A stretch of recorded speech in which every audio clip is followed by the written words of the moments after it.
ಹೌದಾ? ಇಲ್ಲಿ ಹೂ ಐತೆ ಅಂತೇಳಿ ಹೇಳೋ ಅವಶ್ಯಕತೆ ಇಲ್ಲ, ಅದರ ಪರಿಮಳನ ಹೂ ಇದೆ ಅಂತ ಹೇಳಿ ತೋರಿಸ್ಕೊಡ್ತದೆ. ಅದೇ ತರನಾಗಿ ನಾವು ಎಲ್ಲರ ಬಂದ್ರ ನಾವು ಬಂದೀವಿ ಅನ್ನೋದು ಗೊತ್ತಾಗೋಕ್ಕಿಂತ ಮೊದಲ ನಮ್ಮ ಪ್ರಭಾವ ಅಲ್ಲಿ ಎಲ್ಲರ ಮೇಲೆ ಆಗ್ಬಿಡ್ಬೇಕು. ಹಂಗ ನಮ್ಮ ವ್ಯಕ್ತಿತ್ವ ಇರಬೇಕು. ಆ ರೀತಿ ವ್ಯಕ್ತಿತ್ವ ಬರುತ್ತೆ. ಇದು ಎಲ್ಲ ಯಾವಾಗ ಸಾಧ್ಯ ಆಗುತ್ತೆ ನೋಡ್ರಿ. ಈಗ ಹೇಳಿದ್ರು ಕೋರಿ ಸರ್ ಅವರು, ಆಮೇಲೆ ಕಲ್ಮನಿ ಸರ್ ಅವರು ಹೇಳಿದ್ರು ಏನಂತ ಹೇಳಿ, ನಾವು ಇಲ್ಲಿ ಏನೇನು ಕೆಲಸ ಮಾಡಿದ್ವಿ ಅಂತೇಳಿ. ಅವಾಗ ಕೆಲಸನ ಮಾತಾಡ್ತಾವ. ನನಗೆ ಅವ್ರು ಒಂದ್ಸರಿ ಫೋನ್ ಮಾಡಿ ಹೇಳಿದ್ರು ಏನಂತಂದ್ರೆ, ಫೋನ್ನಾಗ ಹೇಳಿದ್ರು ಅವ್ರು ಜಸ್ಟ್ ನನಗೆ ಫಸ್ಟ್, ನಮ್ಮಲ್ಲಿ ಒಂದು ಟಿ ಸಿ ಇದೆ ಸರ್, ಟಿ ಸಿ ಹತ್ರ ಒಂದು ಮಗು, ಸಣ್ಣ ಮಗು ಅದು ಹೋದಾಗ ಅವಘಡ ಆಗಿ ಅದು ಅನಾಹುತ ಆಯಿತು ಅಂತ ಹೇಳಿದ್ರು. ನನಗೆ ಇಷ್ಟು ಬೇಜಾರಾಯ್ತಲ್ಲ. ಇಂಥ ಈ ಸದ್ಯಕ್ಕಿನ ಒಂದು ಕಾಲದೊಳಗೂ ಕೂಡ ಟಿ ಸಿ ಇಂದಾಗಿ ಒಂದು ಮಗು ತನ್ನ ಪ್ರಾಣ ಬಿಡ್ತದೆ ಅಂದ್ರೆ ನಾವು ಅಡ್ಮಿನಿಸ್ಟ್ರೇಷನ್ ಒಳಗೆ ಇನ್ನೂ ಎಲ್ಲಿದ್ದೀವಿ ಅಂತ ಅನಿಸ್ತಾನೆ. ಯಾಕ್ರಿ ನೀವು ಇನ್ನೂ ಅದನ್ನ ಯಾರಿಗೆ ಹೇಳಿಲ್ಲ ಅಂತೇಳಿ ಬಹಳಷ್ಟು ಸಾರಿ ಹೇಳಿದ್ವಿ, ಬಹಳಷ್ಟು ಲೆಟರ್ ಕರೆಸ್ಪಾಂಡೆನ್ಸ್ ಆಗಿದೆ ಅಂತ ಹೇಳಿದ್ರು. ಆದ್ರೆ ನಮ್ಗೆ ಏನ್ ಬೇಕಂದ್ರೆ ಮಾನವೀಯತೆ ಬೇಕು. ಅದು ಹ್ಯುಮ್ಯಾನಿಟಿ ಟಚ್ ಬೇಕು ಯಾವಾಗಲೂ ಅಡ್ಮಿನಿಸ್ಟ್ರೇಷನ್ ಒಳಗೆ. ನಾವೇನ್ ವಿಚಾರ ಮಾಡ್ಬೇಕಂದ್ರೆ, ಅಲ್ಲಿ ಇಲ್ಲಿ ಬಂದು ನಾವ ಕೆಲಸ ಮಾಡ್ತಿದ್ರ ಅಥವಾ ನಂದ ಮನಿ ಇತ್ತಂದ್ರ stepping in the shoes of others ಅಂತ ಹೇಳ್ತಾರೆ. ನಮ್ ಮುಂದಿದ್ದವ್ರ ಶೂಸ್ ಒಳಗೆ ಕಾಲ್ ಹಾಕೋದು ಅಂದ್ರೆ ಏನ, ಅವ್ರ ಜಾಗದಾಗ ನಿಂತು ನೋಡೋದು. ಅವ್ರ ಜಾಗದಾಗ ನಿಂತು ನೋಡ್ರೆ ಗೊತ್ತಾಗುತ್ತೆ. ಎಲ್ಲಾರ್ದು ಪರ್ಸ್ಪೆಕ್ಟಿವ್ ಬೇರೆ ಬೇರೆ ಇದೆ. ಈಗ ನಾನು ಈ ಜಾಗದಾಗ ನಿಂತು ನೋಡ್ತಿದ್ರೆ ನೀವು ಹಿಂಗೆ ಕನ್ಸಾಗ್ತೀರಿ ನನಗೆ, ನೀವು ಅಲ್ಲಿ ಕೂತ್ ನೋಡಕತ್ರಿ. ಎದುರಿನವ್ರ ಒಂದು ಭಾವನೆಗಳನ್ನ ತಿಳ್ಕೊಬೇಕಾದ್ರೆ ಅವ್ರ ಜಾಗದಾಗ ನಿಂತು ನೋಡ್ಬೇಕು. ಆ ತಾಯಿ ಆ ತಂದೆಗೆ ಎಷ್ಟು ನೋವಾಗಿರ್ಬೋದು. ಒಂದು ಮಗು, ಅವ್ರ ಜೀವನ ಬೆಳೆಸುವಂತ ಮಗು ಒಂದು ಅನಾಹುತದಿಂದಾಗಿ ಪ್ರಾಣ ಬಿಡ್ತು ಅಂತ ಹೇಳಿ ನನಗೆ ಬಹಳ ಬೇಜಾರು ಅನಿಸ್ತು. ನಾನು ಅವಾಗಲೇ ಏನು ಮಾಡಿದೆ ಅಂತಂದ್ರೆ, ಬಂದು ವಿಸಿಟ್ ಮಾಡಿದೆ, ನೋಡಿದೆ ಎಲ್ಲ. ಇಮಿಡಿಯೇಟ್ ನಾನು ಇದಕ್ಕೇನು ಕೋಆರ್ಡಿನೇಷನ್ ಮಾಡಬೇಕು ಎಲ್ಲರಿಗೂ ಹೇಳಿ ಮಾಡಿ ನನ್ನಿಂದ ಎಷ್ಟು ಸಾಧ್ಯ ಆಗುತ್ತೆ ಅದನ್ನ ನಿಂತು ಆ ಟಿ ಸಿ ಶಿಫ್ಟ್ ಮಾಡಿ ಅಲ್ಲೆಲ್ಲ ಬೌಂಡ್ರಿ ಕಟ್ಟಿಸಿ ಯಾರು ಅಲ್ಲಿ ಹೋಗ್ಲಾರ್ದಂಗೆ ಪ್ರೊಟೆಕ್ಟಿವ್ ಮಾಡಿ ನಿಮ್ಗೆ ಹೆಲ್ಪ್ ಮಾಡಿದೆ. ಇದೇ ಹೇಳೋದು ಹ್ಯುಮ್ಯಾನಿಟಿ ಟಚ್ ಅಂತ ಹೇಳಿ. ನಮ್ ಕೆಲಸ ಮಾತಾಡ್ಬೇಕಂತ ಹೇಳಿ ನಾನು ಮಾತಾಡೋ ಅವಶ್ಯಕತೆ ಇಲ್ಲ, ಕೆಲಸನ ಮಾತಾಡ್ತಾ ಇದ್ದೆ. ಅಪ್ಪ ಕೆಲಸ ಮಾಡ್ಯಾರ ಅಂತ ಹೇಳಿ. ಹೌದಾ? ಅದೇ ರೀತಿ ಹೇಳಿದ್ರು ಗಾಂಧಿ ಸರ್ಕಲ್ ಬಹಳ ದಿನದಿಂದ ಹಂಗ ಬಿದ್ದಿತ್ತದು. ಪ್ರತಿ ಸಾರಿ ಗಾಂಧಿ ಸರ್ಕಲ್ ನಾವು ನಮ್ಮ ಸ್ವಾತಂತ್ರ್ಯ ದಿನಾಚರಣೆ ಮತ್ತು ಗಣರಾಜ್ಯೋತ್ಸವ ದಿನ ಬಂದಾಗ ನಮ್ಮ ಮೆಂಬರ್ ಒಬ್ರು ಹೇಳ್ತಿದ್ರು, ಸರ್ ಊರಾಗಿದ್ದ ಎಲ್ಲಾ ಸರ್ಕಲು ಚಲೋ ಆಗತ್ತವ, ಗಾಂಧಿ ಸರ್ಕಲ್ ಏನೋ ಸುಧಾರಣೆ ಆಗ್ತಾ ಇಲ್ಲ ಅಂತ ಹೇಳಿ. ನಾವು ಹೇಳಿದೆ ನೆಕ್ಸ್ಟ್ ಮುಂದಿನ ಸಲ ಗಣರಾಜ್ಯೋತ್ಸವಕ್ಕೆ ಬರುವೊಳಗ ನಾನು ನಿನ್ ಗಾಂಧಿ ಸರ್ಕಲ್ ಅನ್ನ ಅಭಿವೃದ್ಧಿ ಮಾಡೇ ಮಾಡ್ತೀನಿ ಅಂತ ಹೇಳಿದೆ. ಅವಾಗ ನೆಕ್ಸ್ಟ್ ಟೈಮ್ ಬರುವಷ್ಟರೊಳಗೆ ಪೂರ್ಣ ಪ್ರಮಾಣದ ಪ್ರಯತ್ನ ಮಾಡಿ ಆ ಗಾಂಧಿ ಸರ್ಕಲ್ ಅನ್ನ ಅಭಿವೃದ್ಧಿ ಮಾಡಿದ್ವಿ. ಹೌದಾ? ಇದು ಹೇಳುವ ಉದ್ದೇಶ ಇಷ್ಟೇನಂದ್ರೆ, ನಾವು ಚೆನ್ನಾಗಿ ಸ್ಪಂದಿಸಿ ಕೆಲಸ ಮಾಡಬೇಕು ಜನರೊಂದಿಗೆ. ಜನರು ತಮ್ಮ ಕೆಲಸ ನಮ್ಮ ಹತ್ರ ತಗೊಂಡ್ ಬರಾಕತ್ತಾರ ಅಂದ್ರೆ ಯಾಕೆ ಬರಾಕತ್ತಾರ? ನಮ್ಗೆ ಅದೊಂದು ಅವಕಾಶ ಸಿಕ್ಕಿದೆ, ಆ ಅವಕಾಶವನ್ನ ಬಳಸ್ಕೋಬೇಕು. ಅದೇ ತೆರನಾಗಿ ನೋಡ್ರಿ, ಇಲ್ಲಿ ಟೀಚರ್ಸ್ ಆಗಿ ಬಂದಿದ್ದಾರೆ, ಎಲ್ಲರೂ ಟೀಚರ್ಸ್ ಇದ್ದಾರೆ. ನಿಮ್ ಟೀಚರ್ಸ್ ನಿಮ್ಗೆ ಕಲಿಸ್ತಾರೆ. ಟೀಚರ್ಸ್ ಕುರಿತು ನಾನು ಹೇಳಕ್ ಬಯಸ್ತೀನಿ, ನಾವು ಜಾಬ್ ಆಗೋಕ್ಕಿಂತ ಮುಂಚೆ ಒಂದು ಮೆಂಟಾಲಿಟಿ ಇರ್ತದೆ ನಮಗೆ, ಜಾಬ್ ಆದ ನಂತರ ಒಂದು ಮೆಂಟಾಲಿಟಿ ಬರ್ತದೆ. ಇದು ಆಗಬಾರ್ದು ಅಂತ ಬಯಸ್ತೀನಿ ನಾನು. ಉದಾಹರಣೆಗೆ ನಂದೇ ಹೇಳ್ತೀನಿ, ಬೇರೆದವ್ರದಲ್ಲ. ನಾನು ಡಿ.ಎಡ್ ಮಾಡುವಾಗ ನನಗೆ ಏನಿಸ್ತಂದ್ರ, ನನಗೆ ಲಡಾಖ್, ಅಸ್ಸಾಂ ಅಲ್ಲಿ ನೌಕರಿ ಸಿಕ್ಕರು ಕೂಡ ನಾನು ಹೋಗಿ ಕೆಲಸ ಮಾಡ್ತೀನಪ್ಪ ಅಂತ ಅನಿಸ್ತದೆ. ಆಮೇಲೆ ಮತ್ತೇನ್ ಮನಸ್ಥಿತಿ ಬಂತಂದ್ರೆ, ನೌಕರಿ ಆದ ನಂತರ ನಮ್ ಜಿಲ್ಲಾನ ಬೇಕು, ನಮ್ ಜಿಲ್ಲಾ ಒಳಗ ನೌಕರಿ ಬರ್ಬೇಕು ನನಗೆ. ನಮ್ ಜಿಲ್ಲಾನ ನೌಕರಿ ಬಂದ ನಂತರ ನಮ್ ತಾಲೂಕಿಗೆ ಬರ್ಬೇಕು, ನಮ್ ತಾಲೂಕಿಗೆ ಬಂದ ನಂತರ ನಮ್ ಊರಾಗ ಬರ್ಬೇಕು, ನಮ್ ಊರಾಗ ಬಂದ ನಂತರ ನಮ್ ಮನಿ ಪಕ್ಕಕ್ಕೆ ಸಾಲಿರು. ಈ ಮನೋಭಾವ ಯಾವಾಗ ಬರ್ತದೆ? ನೌಕರಿ ಆದ ನಂತರ ಬರ್ತದಲ್ಲಿದೆ ಅಂತ ಹೇಳಿದ್ರು. ಹಂಗ ನಿಜವಾದ ಭಾರತ ನೀವು ನೋಡ್ಬೇಕಾದ್ರ ಸರ್ಕಾರಿ ಶಾಲೆ ಒಳಗೆ ಬರ್ದಾಗ ಎಲ್ಲಾ ವರ್ಗದ ವಿದ್ಯಾರ್ಥಿಗಳು ಬಂದು ಇಲ್ಲಿ ಶಾಲೆ ಕಲಿತಾರೆ. ಹೌದಾ? ನೀವು ಬಹಳ ಶ್ರೀಮಂತದಿರಲ್ಲ ಎಲ್ಲರೂ?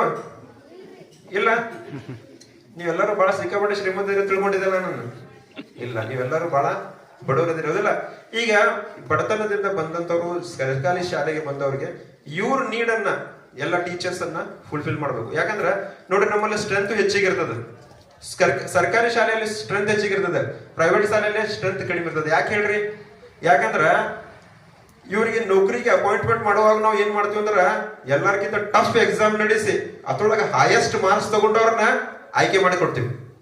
ಅದ್ರ ಸಲುವಾಗಿ ಇವ್ರಿಗೆ ಎಂತ ವಿದ್ಯಾರ್ಥಿಗಳು ಕೊಡ್ತೀವಿ ಅಂತಂದ್ರ ಬಹಳ ವಿವಿಧ ತರಹದ ಒಂದು ರಂಗಗಳಿಂದ ಬಂದಂತಹ ವಿದ್ಯಾರ್ಥಿಗಳನ್ನ, ಗ್ರಾಮ ಮಟ್ಟದಿಂದ ಬಂದಂತಹ ವಿದ್ಯಾರ್ಥಿಗಳನ್ನ, ಬಹಳ ಸಂಖ್ಯೆಯಲ್ಲಿರುವಂತಹ ವಿದ್ಯಾರ್ಥಿಗಳನ್ನ ನಾವು ಟೀಚರ್ಸ್.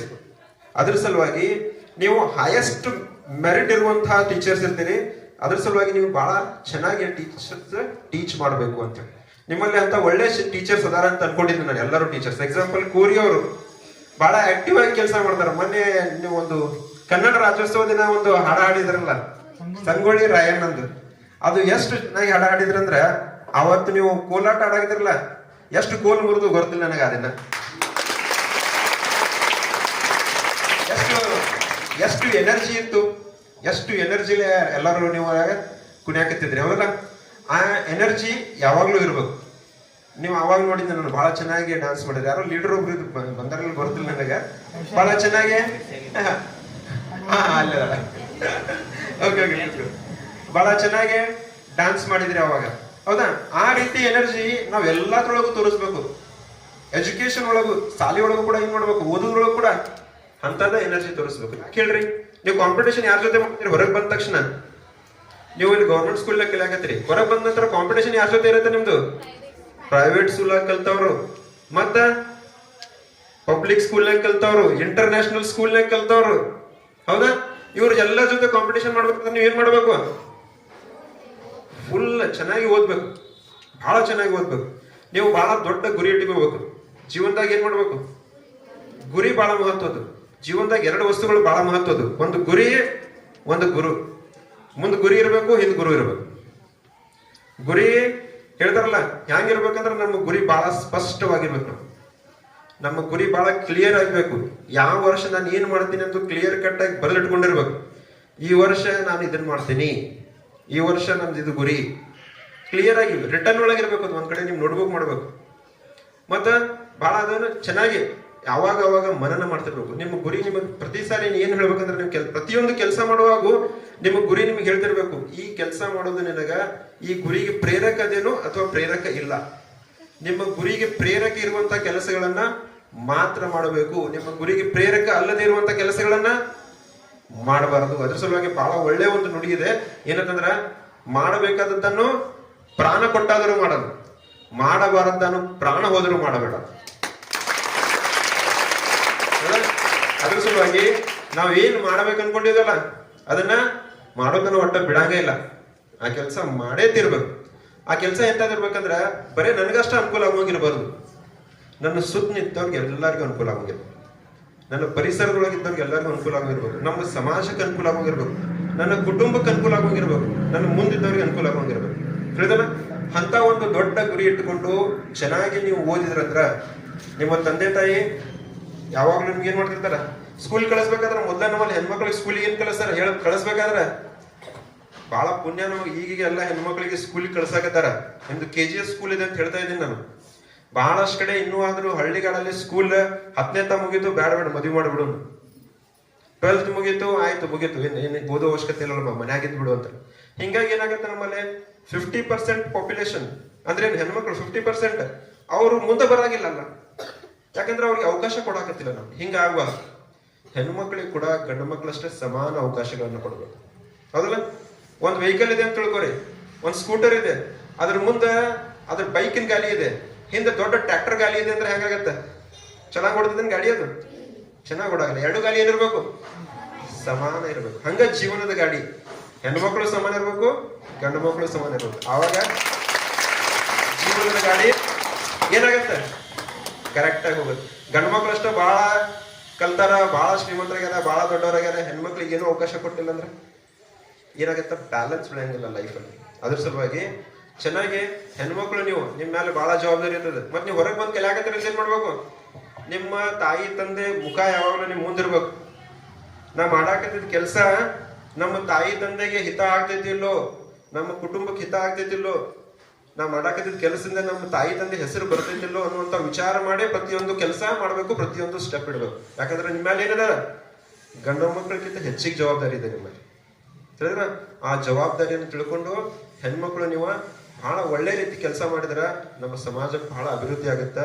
ನಿಮ್ಮ ಟೀಚರ್ಸ್ ನಿಮ್ಗೆ ಏನ್ ಹೇಳ್ತಾರಲ್ಲ ಅದನ್ನ ಚೆನ್ನಾಗಿ ಕಲಿತು ಮುಂದಿನ ಭಾವಿ ಜೀವನದಲ್ಲಿ ನೀವೇನಾದ್ರೂ ಒಂದು ದೊಡ್ಡ ಗುರಿ ಇಟ್ಕೊಂಡು ಅಭ್ಯಾಸ ಮಾಡ್ರಿ ಅಂತ ಹೇಳ್ತಾ ನನ್ನ ಮಾತಿಗೆ ವಿರಾಮ ನೀಡ್ತೀನಿ. Thank you. ಜೈ ಹಿಂದ್. ಸತ್ಯಮೇವ ಜಯತೆ.